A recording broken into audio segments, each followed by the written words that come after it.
Country music has always thrived on stories. Some sung from the heart, others whispered in shadows. But sometimes the rumors are more shocking than the songs themselves. From barroom shootouts and scandalous affairs to bizarre bands and tragedies foretold, these tales reveal the side of country legends Nashville never wanted you to know. In this video, we're digging into 10 old country music rumors that turned out to be shockingly true. 1. Johnny Horton, the death he saw coming. Johnny Horton was one of country music's brightest rising stars in the 1950s, known for his dramatic ballads like The Battle of New Orleans and North to Alaska. But behind his success, a chilling rumor circulated that Horton had a gift for premonitions and had even predicted his own death. At first, it sounded like tall talk, something you might hear in a bar after a few drinks. But those closest to Horton confirmed that he often spoke about his fears of dying young and in violent ways. Friends recalled him saying he would not live a long life and that tragedy would strike suddenly. On November 5, 1960, those eerie words came true. After playing a show at the Skyline Club in Austin, Texas, Horton was driving home when his car collided head-on with a truck near Milano, Texas. He died instantly.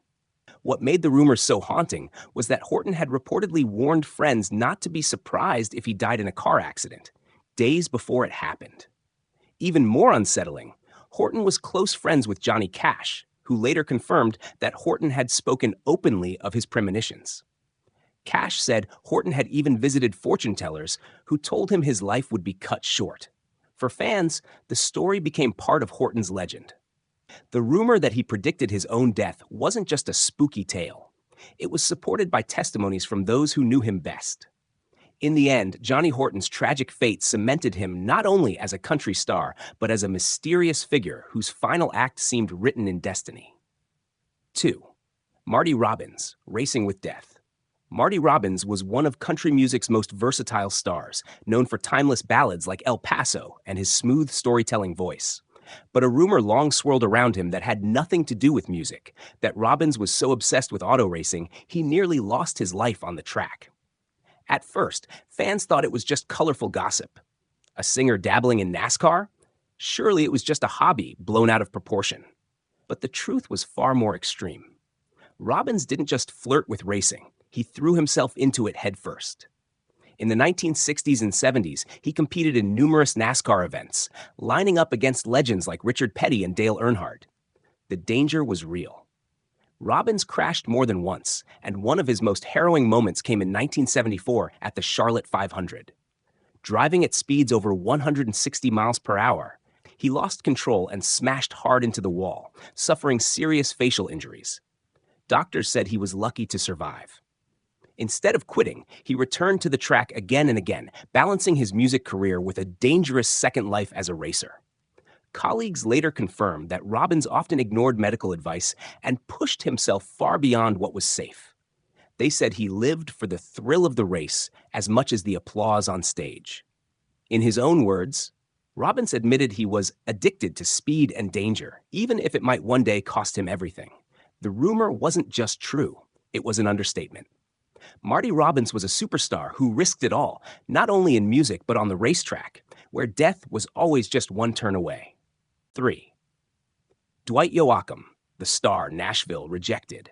In the 1980s, Dwight Yoakam burst onto the scene with a style that seemed both brand new and deeply rooted in tradition. His honky-tonk twang mixed with rock energy, his tight jeans and cowboy hat made him instantly recognizable. But long before he became a star, there was a persistent rumor that Nashville itself had rejected him, dismissing his music as too strange for mainstream country. At first, fans assumed it was just bitterness retold as legend. After all, Nashville had launched countless careers. Why would they turn away someone who so clearly embodied country? But Dwight himself later confirmed it. When he first tried to break into Music City in the late 1970s, record executives repeatedly shut their doors. They told him his sound was too rough, too retro, and wouldn't sell in an industry shifting towards slicker, more pop-influenced productions. So Dwight packed up and moved to Los Angeles, a city better known for rock than country.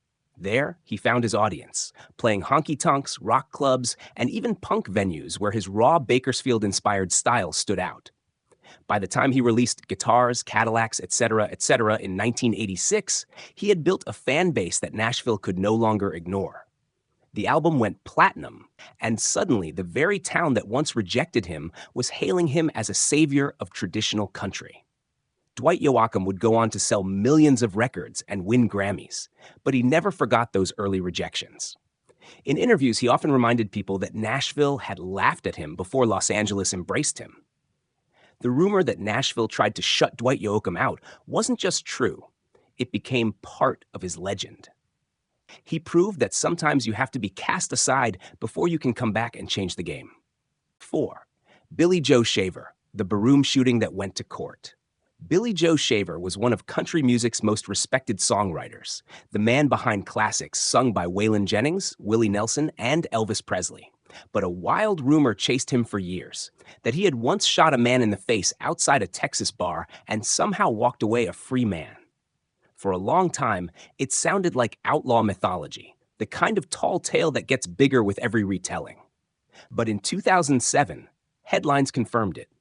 Shaver had indeed pulled a gun and shot a man named Billy Coker in the face outside Papa Joe's Texas Saloon in Loretta, Texas. According to witnesses, the two men argued inside the bar before stepping outside.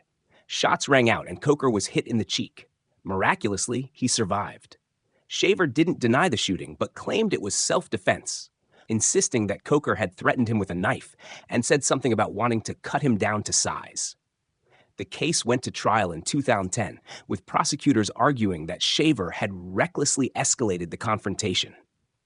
But Shaver, standing tall in his cowboy hat, told the jury, "I hit him right between a mother and a f***er.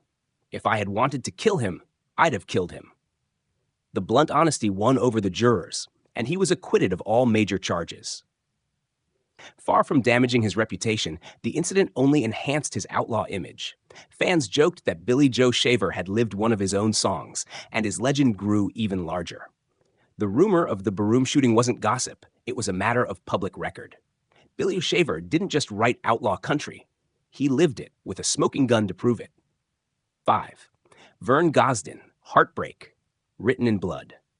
Vern Gosden, known as The Voice, could deliver a country ballad with such aching sincerity that fans swore he'd lived every word. Over the years, a rumor followed him that his most devastating songs weren't just poetic fiction, but raw confessions pulled straight from the wreckage of his own marriage and heartbreak. At first, many chalked it up to fan speculation. After all, countless country singers channel personal struggles into their music. But with Gosden, the connection was too sharp to ignore. Songs like Is It Raining at Your House and Chiseled in Stone carried a pain so real that fans began whispering. These weren't just songs. This was Vern bleeding onto vinyl. As time passed, Gosden himself confirmed the whispers. He openly admitted that much of his music was inspired by the collapse of his long marriage, a relationship that had left him emotionally shattered. Friends recalled nights when Gosden would sit alone, drinking heavily, pouring out lyrics that sounded less like art and more like desperate letters never sent. The rumor gained further weight after Chiseled in Stone won the CMA Song of the Year in 1989. Gosden revealed in interviews that the song was born from the unbearable grief of personal loss. It wasn't just a crafted hit, it was his own soul laid bare. In truth, Gosden's reputation as The Voice came not just from his remarkable tone, but from the fact that every lyric felt lived in. The whispered rumor was right. His greatest hits were autobiographical wounds set to melody. For fans, that revelation didn't tarnish him. It made his music all the more powerful. Vern Gosden didn't just sing about heartbreak. 6. David Allen Coe, The Song's Too Dirty for Nashville. David Allen Coe was always an outsider, a drifter who wore his outlaw reputation like armor. He was known for pushing boundaries, but a rumor haunted him throughout his career, that he had written and recorded songs so offensive and vulgar that even the rowdiest corners of Nashville wanted nothing to do with them. At first, fans thought it was just part of the outlaw myth. Sure, Coe was rough around the edges, but could his music really be that extreme? The answer, as it turned out, was yes. Alongside his well-known country hits like You Never Even Called Me by My Name, Coe quietly released a series of underground albums in the 1970s, packed with explicit lyrics that no radio station would ever touch. These records, circulated under the table and never meant for mainstream airplay, included songs with racist, misogynistic, and pornographic themes. The titles alone were shocking, and the content earned him a permanent black mark in the eyes of many in the country music establishment. For years, Nashville insiders whispered about these banned albums, unsure whether they were real or exaggerated. Eventually, fans and critics uncovered the recordings, and the rumors were confirmed. Coe himself never denied them. In fact, he defended his right to record whatever he wanted, even if it cost him respect in the industry. The mainstream country press, however, distanced itself from him, ensuring those albums remained underground. The revelation left fans divided. Some admired his refusal to bow to censorship, while others saw the material as indefensible. But either way, the rumor proved true. David Allen Coe had indeed recorded some of the most controversial songs in country music history, songs Nashville desperately tried to pretend didn't exist. 7. Keith Whitley, The Bottle That Ended It All. Keith Whitley was hailed as one of the purest voices of his generation, a rising star whose songs like Don't Close Your Eyes and When You Say Nothing at All promised a long and golden career. Yet from the start, a dark rumor clung to him that his battle with alcohol was so severe it would cut his life tragically short. To many fans, this sounded like cruel exaggeration. Whitley was young, talented, and married to fellow country star Lorrie Morgan. Surely, he had everything to live for. But those who knew him best admitted the whispers were true. Whitley had struggled with alcohol since his teenage years, and despite repeated attempts at sobriety, the addiction shadowed him everywhere. He was known to down entire bottles in a single sitting, often disappearing for days on drinking binges. Fellow musicians recalled showing up for shows unsure if Whitley would be able to stand, let alone sing. Behind the scenes, Lorrie Morgan begged him to get help, and for brief stretches, he did. But the cycle always returned. On May 9, 1989, the rumor became a devastating reality. At just 34 years old, Keith Whitley was found dead at his home in Goodlettsville, Tennessee. The cause? Acute alcohol poisoning. His blood alcohol level was more than 5 times the legal limit. The loss shook Nashville to its core. A voice that seemed destined for decades of greatness was silenced overnight, confirming the darkest whispers that had followed him. For fans, the tragedy made his songs even more haunting. Lyrics about love, loss, and longing now carried the weight of a man who could not escape his own demons. The rumor of Keith Whitley's fatal drinking wasn't gossip. It was the heartbreaking truth that turned him from a rising star into one of country music's greatest what-ifs. 8. Conway Twitty and Loretta Lynn, the romance behind the duets. Conway Twitty and Loretta Lynn were one of country music's most beloved duos. Their chemistry on stage was undeniable. Their duets like Louisiana Woman, Mississippi Man, and After the Fire Is Gone, brimming with playful affection. But a rumor swirled around Nashville for decades that their closeness wasn't just professional, and that behind the microphones, they shared a secret romance. At first, fans dismissed it as wishful gossip. Two attractive stars singing about passion and heartbreak naturally stirred imaginations. Loretta was married to Oliver Doolittle Lynn, and Conway had his own family life, so many assumed it was all stagecraft. But the whispers never went away, especially as their duets grew more intimate and their offstage friendship appeared unusually close. Insiders began to confirm what the songs suggested. Friends of both stars admitted that the pair's relationship went beyond simple collaboration. Some described it as a deep emotional bond. Others hinted at a full-blown affair. Loretta herself, while never fully confessing, often spoke of Conway with warmth and tenderness that went far beyond casual friendship. "We were soulmates," she once said, adding fuel to the fire. Conway, for his part, was famously discreet about his private life. He never denied the rumors outright, but neither did he discourage them. To many in Nashville, his silence spoke volumes.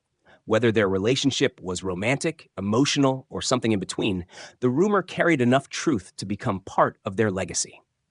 Fans couldn't help but believe that the passion they poured into their music reflected something real. The whispered romance of Conway Twitty and Loretta Lynn was never officially acknowledged, but it was never convincingly denied either. And that tension, half hidden and half revealed, made their duets all the more unforgettable. 9. Jerry Lee Lewis, The child bride scandal. Jerry Lee Lewis was already notorious as one of rock and country's wildest performers, the killer who pounded the piano with fiery abandon. But in 1958, a rumor spread that nearly destroyed his career overnight, that Lewis had secretly married his 13-year-old cousin. At first, fans refused to believe it. Lewis was on the verge of international superstardom, touring the UK, and hailed as a rival to Elvis Presley. The idea that he had taken a child bride sounded like tabloid sensationalism. But when British reporters pressed the issue during his overseas tour, the shocking truth came out. The girl was Myra Gale Brown, Lewis's first cousin once removed. She was only 13 years old when they married. And to make matters worse, the press discovered that Lewis had not yet divorced his previous wife at the time. The scandal exploded across headlines. Concerts were canceled, and angry crowds booed him off stage. Within weeks, his career in America was in ruins.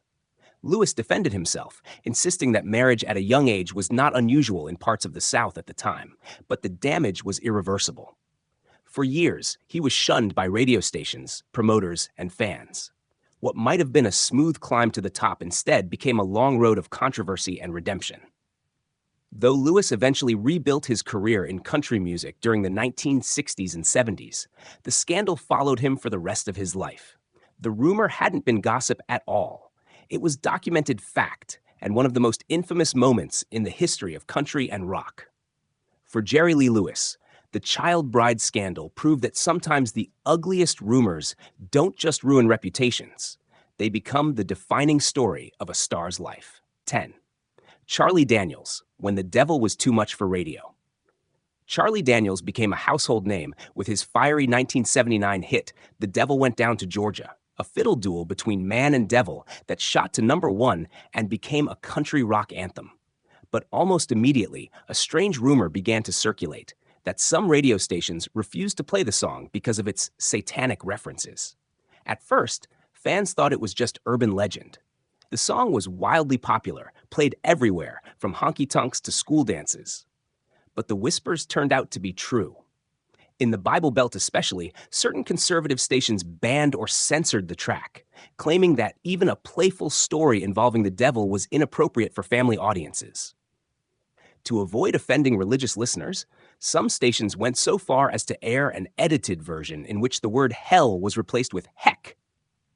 Others dropped the song from their playlists entirely. Daniels himself later confirmed that he had been pressured to adjust the lyrics for radio, though he never apologized for the original. "It's just a story," he said, frustrated that critics couldn't separate fiction from faith. Ironically, the controversy only made the song more famous. Fans rushed to buy the unedited single, and the backlash gave Daniels a rebellious edge that fit perfectly with the era's outlaw country movement. The rumor that his biggest hit had been censored wasn't just true. It was one of the reasons it became legendary. For Charlie Daniels, the devil really did go down to Georgia, and then straight into the heart of Nashville's most surprising censorship battle.